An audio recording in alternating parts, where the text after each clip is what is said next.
ابو بکر ادھر آ، حضور حاضر ہوں، فرمایا جا میری انگوٹھی پہ نام لکھوا کے لا۔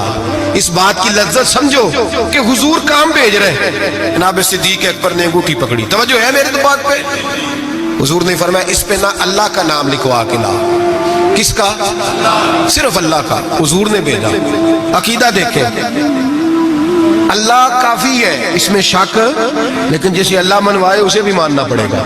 فرمایا جا اللہ کا نام لکھوا کے لا۔ حضرت ابو بکر صدیق کہتے ہیں میں انگوٹھی لے کے گیا، مصور کو کہا اللہ کا نام لکھ دے، کہتے ہیں اچانک میرے دل میں خیال آیا صرف اللہ کا نام۔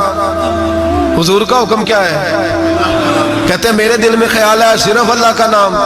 کہتے ہیں میں نے اس کو کہا میرا اللہ کا نام نہ لکھنا، ساتھ میرے مصطفیٰ کا بھی لکھ دو۔ صرف اللہ کا نہ لکھنا، حضور کا بھی لکھو۔ نبی پاک کا حکم کتنا ہے؟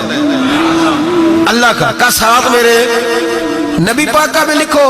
حضرت ابو بکر نے 2 نام لکھوائے، فرماتے میں جب تک مسجد نبوی آیا نام 2 تھے، سارے رستے میں دیکھتے آیا اللہ اور محمد 2 نام تھے۔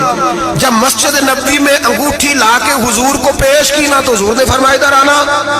میں قریب آیا، فرمایا تجھے کہا تھا صرف اللہ کا نام لکھوانا، تو 3 لکھوا لایا ہے۔ کہا حضور یہ تیسرا کہاں سے آ گیا ہے؟ تو 2 ہی لکھوائے تھے، میں 3 ہے۔ یہ دیکھ اللہ، محمد اور ابو بکر، تو 3 نام لکھے۔ جناب صدیق اکبر کہنے لگے حضور قسم اللہ کی عزت کی، آپ کا میں نے لکھوایا، اپنا نہیں لکھوایا۔ امام رازی کی تفسیر کبیر، آپ کا لکھوایا، اپنا نہیں لکھوایا۔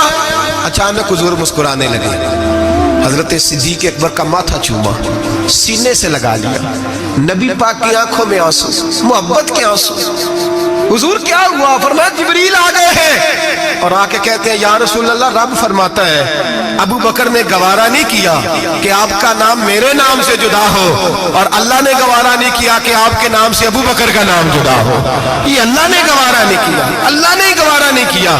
یا رسول اللہ رب فرماتا ہے آپ کا نام ابو بکر نے لکھوایا ہے اور ابو بکر کا نام اس کے رب نے لکھوا دیا ہے۔ یہ عقیدہ ہے جناب صدیق اکبر کا، یہ عقیدہ ہے جناب صدیق اکبر کا کہ ہم نبی پاک کے نام سے اللہ کا نام اور اللہ کے نام سے نبی پاک کا نام جدا کر سکتے؟